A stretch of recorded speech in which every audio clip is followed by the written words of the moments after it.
Assalamualaikum warahmatullahi wabarakatuh. Di sini kelompok kami yaitu kelompok 9 akan mempresentasikan jurnal yang berjudul Sistem Otomasi Lampu Rumah Adaptif Berbasis ANN. Di sini kami beranggotakan yaitu saya Alan Rolanda Saputra Dan saya Zairul Haq, absen 21.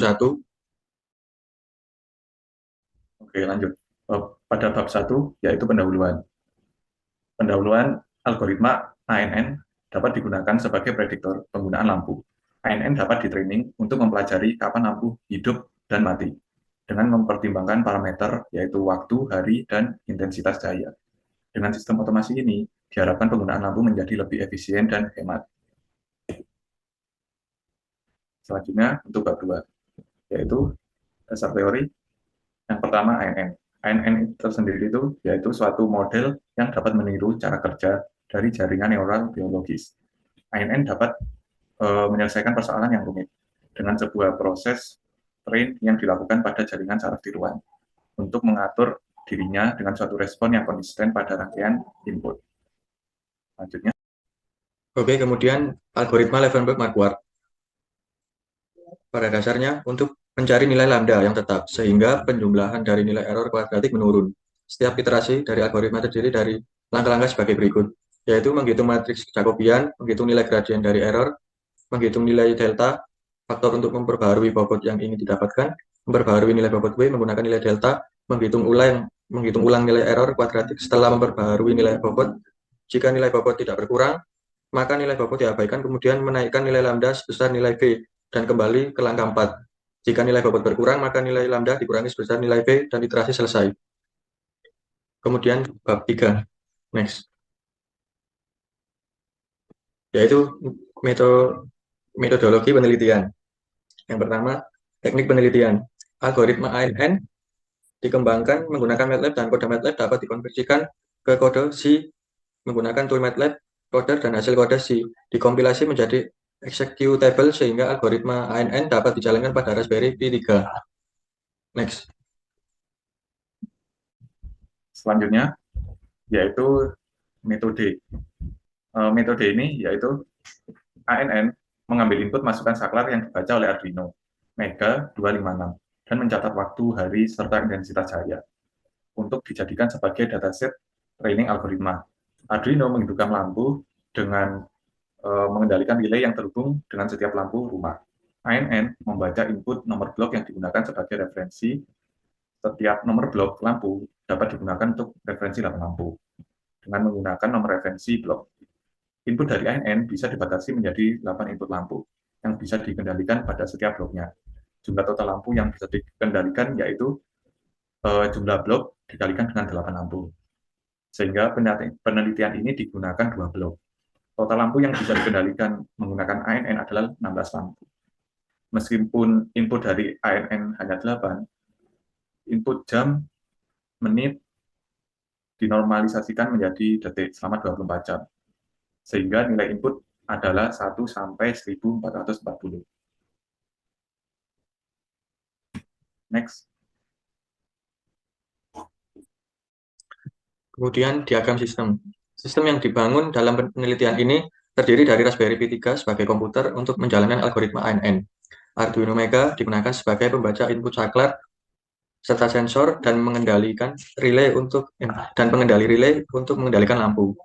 Next. Sistem dimulai dengan membaca input saklar untuk mengetahui kapan lampu 1 hingga lampu 8 pada blok 1 dan blok 2 dihidupkan dan dimatikan. Sistem juga membaca input dari sensor LDR. Input saklar yang dibaca oleh Arduino Mega 256 akan dikirimkan ke Raspberry Pi 3 melalui komunikasi serial port. Setelah proses training dilakukan, sistem akan menghidupkan atau mematikan lampu berdasarkan dari penggunaan lampu sebelumnya, sehingga dapat terjadi secara otomatis seperti pada gambar 6. Oke, kemudian next. Selanjutnya yaitu bab 4. Pada bab 4 ini yaitu hasil dan pembahasan. Yang pertama, perancangan dimulai dengan memasukkan data input berupa blok, waktu, hari, dan intensitas cahaya. Kemudian data target atau training untuk input dimasukkan pada blok input. Data yang dijadikan sebagai training bertujuan untuk menyesuaikan jaringan ANN selama proses training. Data yang berperan sebagai validation digunakan untuk mengukur generalisasi jaringan ANN. dan proses training akan berhenti ketika generalisasi berhenti membaik. Data testing digunakan ketika proses training berhasil dilakukan untuk melihat error rate dari jaringan yang dibentuk. Pada tabel yang pertama ini, yaitu dataset. Dataset ini tadi kan digunakan untuk training. Nah, sel L1 atau lampu 1 pada sampel menunjukkan nilai 0,012, yaitu mendekati nilai 0, yang merupakan nilai dari data yang digunakan pada dataset training. Sehingga sampel pada tabel yang pertama ini digunakan untuk training. Lalu untuk tabel yang kedua, ada tanda-tanda warna merah. Jadi jika nilai hasil komputasi melebihi nilai di bawah 0,5, sedangkan sel ditandai dengan warna hijau, itu jika nilai di atas 0,5. Jadi berdasarkan penetapan nilai threshold-nya yaitu 0,5, maka seluruh sel L1 hingga L8 pada 10 sampel tersebut didapatkan error sebanyak 20 dari 80 sel, atau error didapatkan sebesar 25%.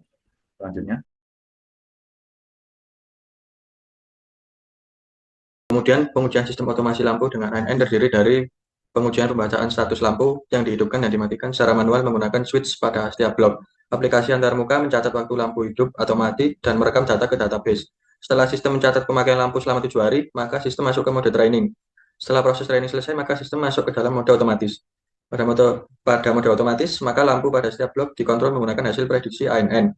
Aplikasi antarmuka mengirim perintah ke Arduino Mega 256 untuk menghidupkan atau mematikan lampu dari semua blok seperti gambar berikut.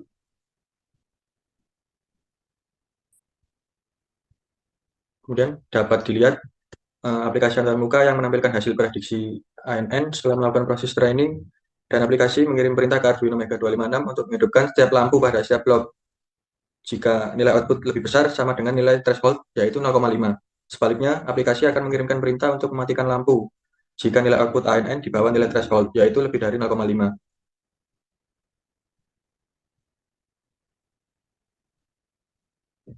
Kemudian, hasil prediksi ANN. Dapat dilihat bahwa prediksi ANN terhadap pengontrol lampu secara otomatis ketika nilai di atas 0,5, maka lampu akan menyala. Namun, ketika nilai berada di bawah 0,5, maka lampu tidak akan menyala. Sistem otomasi lampu berbasis ANN berhasil melakukan pengontrolan lampu secara otomatis setelah mengambil data selama 7 hari dan melakukan proses training. Setelah proses training dilakukan, sistem mengirim perintah ke Arduino Mega 256 untuk mengontrol lampu. Next. Untuk selanjutnya, yang terakhir, yaitu kesimpulan. Kesimpulan pada poin pertama yaitu arsitektur dari ANN terdiri dari 3 layer, yaitu input layer berupa input block, hari, jam, dan intensitas cahaya, hidden layer yang terdiri dari 100 neuron, dan input layer yang terdiri dari 8 neuron, yang merupakan 8 lampu yang dikontrol. Gradien yang didapat yaitu 0,13146 mu sebesar 1,10 pangkat 5 dan validation check sebesar 6 pada epoch ke-8. Hal ini menunjukkan pada tahap ini, neural network yang dibentuk belum memiliki performa terbaik. Dibuktikan dengan menguji 10 sampel datasheet setelah melakukan proses training dan didapat error sebesar 25% pada tahap ini. Next. Selanjutnya, sistem pengontrol berbasis Atmega 256 yang berkoordinasi dengan program yang dibangun untuk Raspberry Pi 3 dengan bahasa C, mampu berkomunikasi dengan baik saat menghidupkan lampu secara manual mengikuti lampu 1 hingga lampu 8 pada blok 1 hingga blok 2.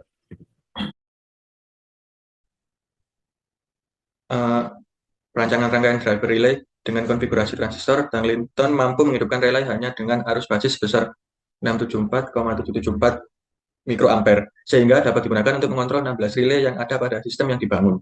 Dan neural network di training menggunakan algoritma Levenberg-Marquardt menghasilkan performa terbaik dengan error 0,043154 pada epoch kedua. Selanjutnya, sistem secara keseluruhan diuji setelah mengambil data selama 1 minggu. Jadi penggunaan lampu secara manual, kemudian melakukan proses training, dan berhasil mengontrol lampu secara otomatis pada blok 1 dan blok 2. Setelah implementasi sistem, hasil error terkecil yang didapat setelah proses training adalah 0,8916. Jadi, begitu yang dapat kami sampaikan. Kurang lebihnya kami mohon maaf. Wassalamualaikum warahmatullahi wabarakatuh.